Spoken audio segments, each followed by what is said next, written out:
There are moments in life when quitting feels like the only option. Moments where everything inside you whispers, "Enough, you can't do this anymore." Close your eyes for a second.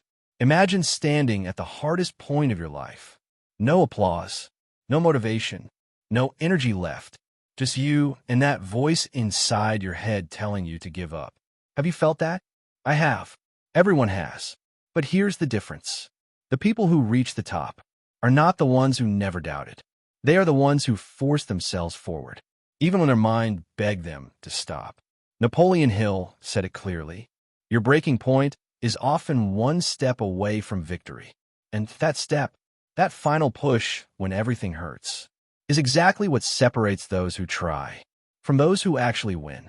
This video isn't here to motivate you.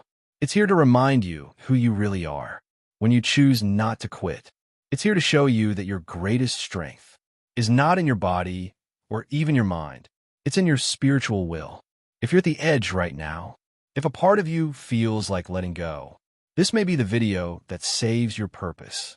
Because today you're going to learn how to force yourself in the exact moment your mind wants to escape. And when you master that, you become someone even you wouldn't recognize. Let me tell you the most dangerous moment on the path toward any dream. It's not when you fail. It's not when you make mistakes. It's that silent moment when something inside you whispers, "This isn't worth it. I'm not seeing results. Maybe this isn't for me. Maybe tomorrow." Those whispers aren't logic. They're not wisdom. They're not guidance. They're just surrender in disguise. That voice isn't you. It's the primitive part of your brain, built for survival, not greatness. It prefers the comfort of a familiar failure over the discomfort of an unfamiliar victory.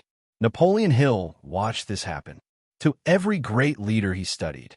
Failure is simply nature's way of preparing you for greater responsibilities. But most people don't see it that way. They think, if it hurts, it must not be right. If it's hard, it must not be for me. And that's exactly where they stop. Right before the breakthrough, right before the miracle, right before everything was about to shift. And the saddest part? They never know how close they were. Because quitting doesn't sound like an explosion. It sounds like a calm, reasonable excuse. It sounds like, later, tomorrow, after this season, maybe next time, and before you realize it, you're not moving forward anymore. You're not failing, but you're not progressing either. You're stuck, frozen, justifying it. So let me ask you something directly. How many times have you been inches away from something life-changing and didn't know it? Napoleon Hill wrote, "Most people have given up right before their greatest success, and they never knew. Maybe this moment, this one, is one of those for you." And if you exit this video now, if you tell yourself, "I'll watch it later," you might repeat the exact same cycle that has held you back for years. But if you stay, I'm going to show you how to identify the voice of internal sabotage and how to silence it before it destroys your purpose. This isn't cheap motivation. This is a wake-up call, an alarm, a reminder to recognize yourself before you walk away from everything you've prayed for. Because yes, quitting is easy. Anyone can quit. But choosing to move forward when nobody believes in you, not even yourself, that's what builds legends. There's a law nobody talks about, a law more powerful than motivation, more effective than productivity hacks, more transformative than talent. The law of inner push. What is it? It's the ability to move against your own mind when your mind tries to protect you from growth. Let me explain.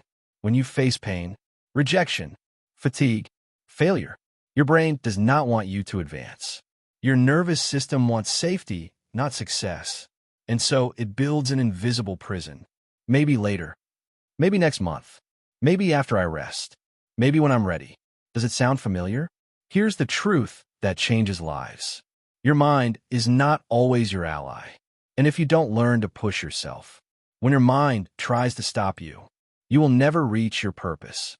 Napoleon Hill called this the other self, a force not born from thought, but from will. He wrote, "The other self appears when a man, defeated by life, refuses to be controlled by fear. The other you is the version of you that takes control when everything feels lost, The one who acts without guarantees. The one who stands up without strength. The one who keeps going, even when nothing makes sense. Because something greater, something spiritual, is holding you. And here's the secret that changed my life, and millions of others. The other you doesn't appear magically. It appears when you force yourself. When you do what you don't want to do. When you choose to move without motivation. When you become someone worthy of leading your own life. Edison failed over 1,000 times before creating the light bulb. But that wasn't stubbornness. That was his other self, taking control every time his mind said, quit. Henry Ford was mocked for attempting the impossible V8 engine. For years, nothing worked. Decades of no, but he forced his will beyond the limits of logic and shattered reality. Successful people aren't smarter. They're simply more willing to suffer for their vision. And that willingness comes from forcing yourself, not out of ego, but out of respect for your calling. Tattoo this on your soul. Your mind wants to protect you. Your spirit came here to break limits. You were not created to be efficient. You were created to be unstoppable. And if you push hard enough, if you keep going when nothing makes sense, if you refuse to quit long enough, you activate a power most people never discover, the silent power of someone who already decided. They will never give up. Everyone wants success, but very few are willing to fight. The most dangerous enemy of all, themselves. If you've quit before, if you've started strong and lost momentum, if you've frozen right when things were improving, it wasn't because you lacked talent. It was because one of your inner enemies took control. And if you don't learn to identify them, they will sabotage you again and again. Enemy number one, the whisper of fear. Fear doesn't scream. It whispers. It sounds smart. What if you fail again? What if they judge you? What if it's not worth it? Fear disguises itself as caution, but its real goal is to deactivate your potential. The antidote? Immediate action. Fear only survives in the mind. The moment you act, it dies. Enemy number two, comfort disguised as logic. This enemy doesn't scare you. It convinces you. You've done enough. You're tired. You shouldn't push yourself today. You could try again next month. It sounds wise, but it's a trap designed to protect your comfort zone. Antidote, blind commitment. Do things that leave no room for retreat. Burn your excuses, not your bridges. Enemy number three, unconscious self-sabotage. This one is subtle. It hits when things start going right. You get sick. You get distracted. You fight with someone. You lose rhythm for no logical reason. Why? Because a part of you doesn't believe you deserve to win. Antidote, awareness. Say out loud, I am expanding and my system is resisting. Awareness destroys repetition. Enemy number four, attachment to the past. This enemy doesn't stop you with fear. It stops you with memory. It didn't work before. You've always failed at this. You already tried. Your past becomes evidence against your future. But here's the truth. Your past has no authority over your destiny. Antidote, rewrite your story. Your past is information. You choose if it becomes a prison or a platform. Enemy number five, emotional fatigue. This one doesn't talk. It shuts you down. Not fear, not logic, not sabotage, just emptiness. You lose energy, sparkle, drive, and you mistake it for weakness, when it's actually a cry for purpose. Antidote, reconnect with your vision. When you remember why you started, fatigue becomes fuel. All these enemies have one thing in common. They attack from within, silently, slowly, but now you see them, and what you can see, you can destroy. From today on, every time you feel yourself wanting to quit, ask, which enemy is speaking right now? And don't listen to it. Listen instead to the other you. That's waking up inside. The warrior, the leader, the version of you that refuses to die small. There is a moment in every journey, with no name, no applause, no witnesses, a moment where the soul bends, where you move without strength, where you question everything, where you feel lost and empty. Most people call that moment the end. It's not.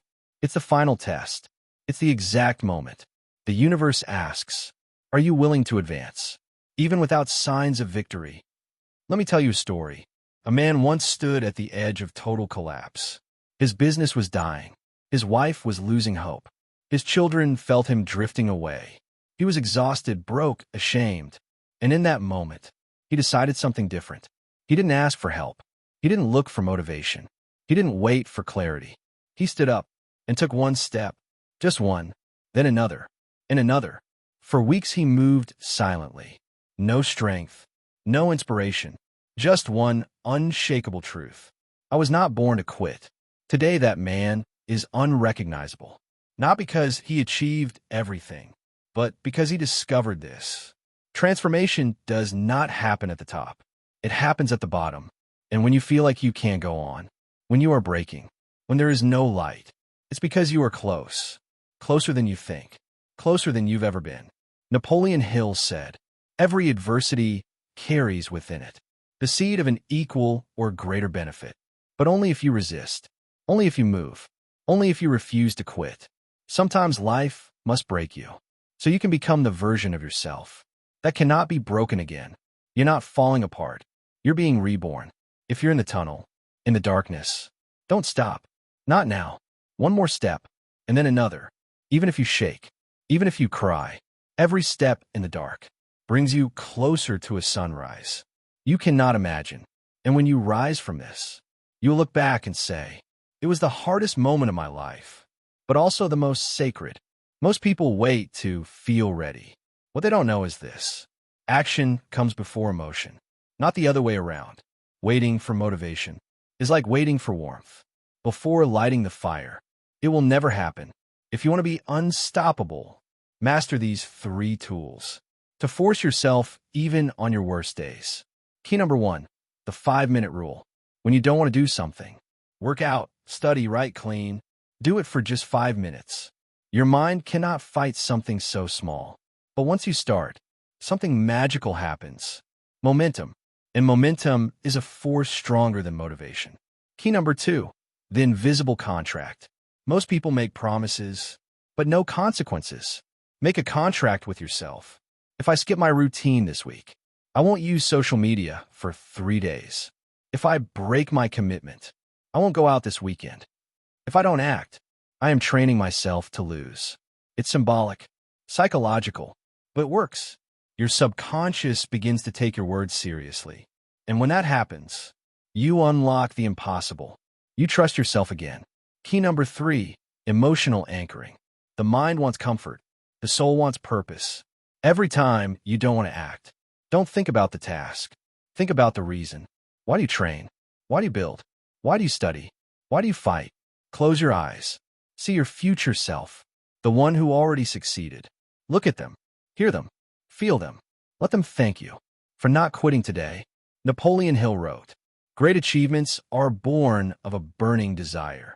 That's emotional anchoring. Returning to the desire that brought you here. Because you're not an amateur. You are a soldier of purpose. These 3 keys aren't cute ideas. They're weapons. Use them daily, and you'll develop a mind that moves even in storms. That is true freedom. Because when you force yourself, without applause, without motivation, without witnesses, something inside you hardens. Something awakens. Not immediately, not visibly, not in ways the world can measure. But something rare is happening. You are forging your soul. You are becoming the version of yourself that does not need results to continue. That refuses to quit even with valid excuses. That no longer seeks validation, but carries validation within. That is the greatest reward. Internal confidence, self-respect, quiet power. Napoleon Hill said, "The reward comes when you become the person capable of holding it." Who is that person? The one who continues when no one watches. The one who falls and rises without resentment. The one who acts from purpose, not emotion. When you force yourself, you're not just winning a battle. You are rewriting your identity. You're no longer someone who tries. You're someone who endures. Someone who persists. Someone who insists. And the universe does not ignore. That kind of soul. Results may take time. Life may not applaud yet. But life always rewards. The one who refuses to surrender. Not immediately, but inevitably. Napoleon Hill wrote, "Persistence is to character what carbon is to steel, meaning the more pressure you endure, the stronger you become. And one day, when you reach your goal, you'll realize the real treasure was not what you achieved, but who you became while you refused to quit. No one can take that from you. Not fear, not failure, not time. It's yours because you forged it in fire, because you earned it in shadows. If you made it this far in the video, there's a reason. Something inside you is rising against your old self. But real transformation doesn't happen with quotes. It happens with daily action. So here is your challenge. A 7-day spiritual discipline program. 7 days to force yourself, even when your mind resists. I'll guide you. Day 1, movement with no excuse. Do something your mind refuses to do. Work out, study, clean, advance your project. Even 5 minutes. Act without overthinking. Day 2, the iron contract. Write this. For the next 6 days, I will not fail myself. No matter what. Put it somewhere you can see. Day 3, sacred silence. 10 minutes of total silence. Meet the inner enemy face to face. Day 4, future visualization. Close your eyes. See your future self thanking you for today. Day 5, the act of rebellion. And before you leave, there's something you need to understand. You did not stay until this point by accident. Most people clicked away. Most people chose distraction. Most people ran back to comfort. But you stayed. You faced your own excuses. You listened to the fire inside you instead of the noise outside you. That means something powerful. You're not like the rest. You're already different. You're already in the process. This is not just another video. This was a conversation with your future self. And now you have a choice. You can close this and go back to the same patterns. Or you can anchor this version of you, the one who does not quit, and walk with it every single day. You don't have to do it alone. This is why Napoleon Inspires exists. To be your training ground, your spiritual gym, your mental forge, the place where your weak identity dies, and your unstoppable self is born. So if this message truly hit you, if you felt something wake up inside, if you know deep down that you're not meant to live a small, half-asleep life, then don't just like this. Make a decision. Hit subscribe right now. Do it as an act of war against your old self. Do it as a declaration. I will not quit on myself again. I will rise. I will persist. I will become.